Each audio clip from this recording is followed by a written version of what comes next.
우리 아동부 친구들 반갑습니다. 우리 지난주에는 우리 하나님의 셈법 빼기 더하기를 알아봤어요. 빼기는 죄를 버리는 것이고 더하기는 예수님을 믿는 믿음이라고 했어요. 오늘은 곱하기를 알아볼 거예요.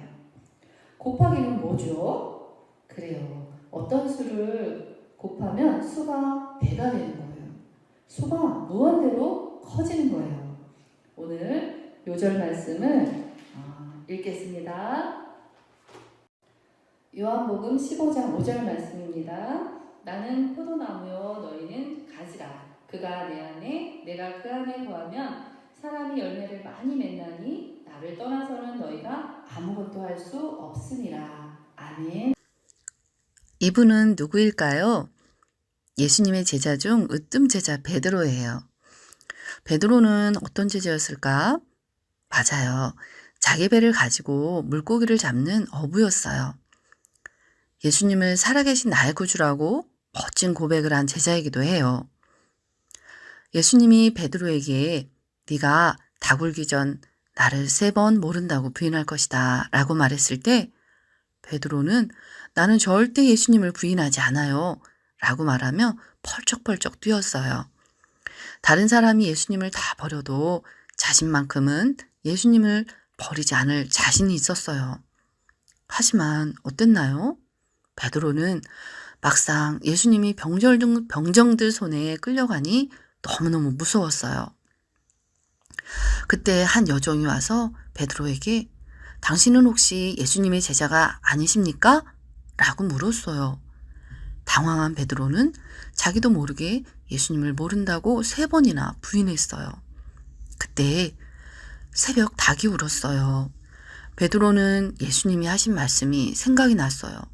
베드로는 슬프고 너무 창피했어요. 예수님께 아주 많이 미안했을 거예요.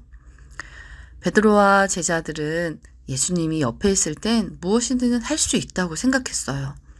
하지만 예수님 없이는 아무것도 할 수 없었어요.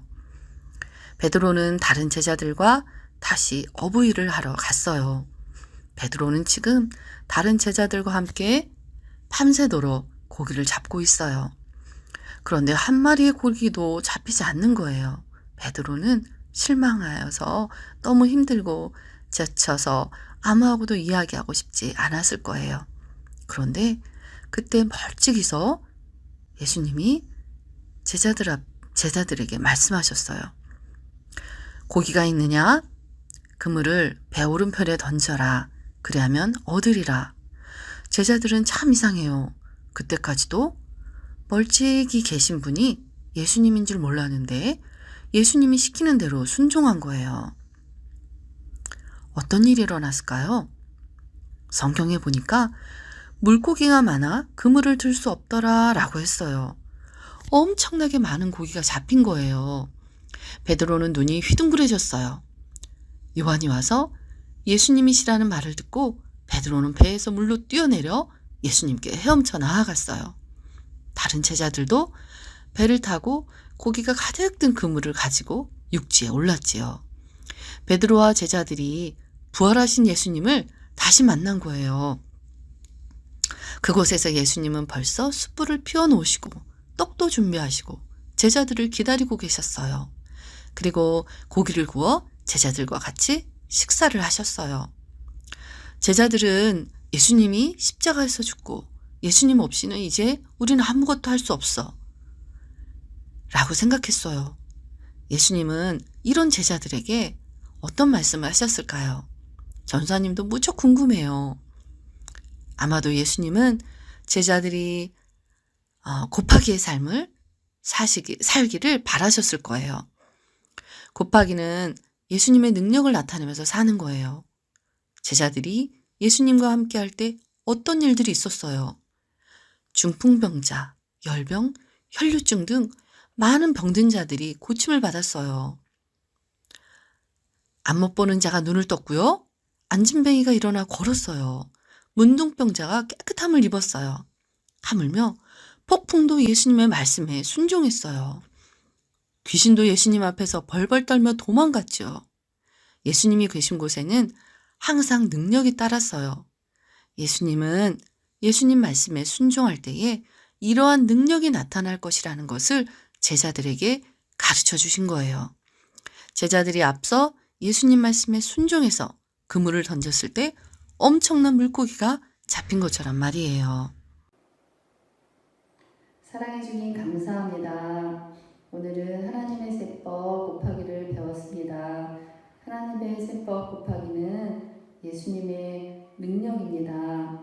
우리가 믿음으로 순종하고 예수님 말씀을 우리가 잘 따를 때에 우리 삶에 예수님의 능력이 나타나고 또 풍성한 열매가 맺는 줄 압니다. 이제 나는 잘 못해 그렇게 자신 없어 하고 두려워하는 것이 아니라 우리 예수님이 날 도와주면 난 할 수 있어. 이렇게 예수님을 힘입어 우리가 담대하게 나아갈 수 있기를 간절히 원합니다. 늘 예수님 말씀에 순종하는 능력 있는 삶을 사는 우리 아동부 친구들이 다 되기를 간절히 원합니다. 늘 하나님 감사드리고 예수님의 이름으로 기도했습니다. 아멘. 아동부 광고 드리겠습니다. 이번 주부터 대예배가 재개되면서 교회 학교도 같이 예배를 시작하려고 했습니다. 하지만 학교가 온라인 개학으로 바뀌면서 학교 등교가 언제 될지 모르는 상황입니다. 그래서 아이들의 안전을 위해서 교회 학교는 등교가 시작되는 시기에 예배를 시작하는 게 좋겠다 이렇게 결정을 내렸습니다. 우리 친구들 그동안 집에서 요절 쓰기 잘하고 있죠. 친구들 계속해서 할 수 있도록 해주세요. 우리 친구들 집에서 선생님들이 보내주는 요절 잘 읽고 또 묵상하고 또 노트에 쓰고 그렇게 했으면 좋겠습니다. 그리고 우리 어제 보내드린 오르륵 쾅쾅 우리 부활절 찬양이에요. 우리 유치부 또 초등학교 1학년 친구들은 그거 보고 열심히 따라 하시면 돼요. 그리고 초등학교 2학년 이상은 랄랄라 부활절 찬양 따라 하시면 됩니다. 그리고 우리 여러분들 율동하는 모습 또 엄마가 이렇게 찍어서 영상 찍어서 담임 선생님이나 제게 보내주시면 감사하겠습니다. 2020년도에는 우리 달란트 잔치가 바뀌었죠. 온라인 마켓 상품권으로 여러분들이 원하는 선물을 살 수 있습니다. 우리 요절 쓰고 있는데 우리 요절도 전사님 달란트로 다 모아서 여러분들에게 지급한다고 했습니다. 그리고 우리가 달란트 때문에 우리가 요절 쓰고 필사하는 건 아니죠. 우리 말씀이 우리에게 영의 양식이고 또 우리에게 큰 힘이 되는 것 때문입니다. 또 우리 2020년도에는 우리 아동부 친구들 성경도 많이 읽었으면 좋겠어요. 그럼 필사하면 우리 요절 한 장 쓰는 것도 한 장 읽는 것으로 간주한다고 했죠. 그리고 우리 4월 26일은 부활절 예배입니다. 이것으로 우리 아동부 광고는 마치겠습니다.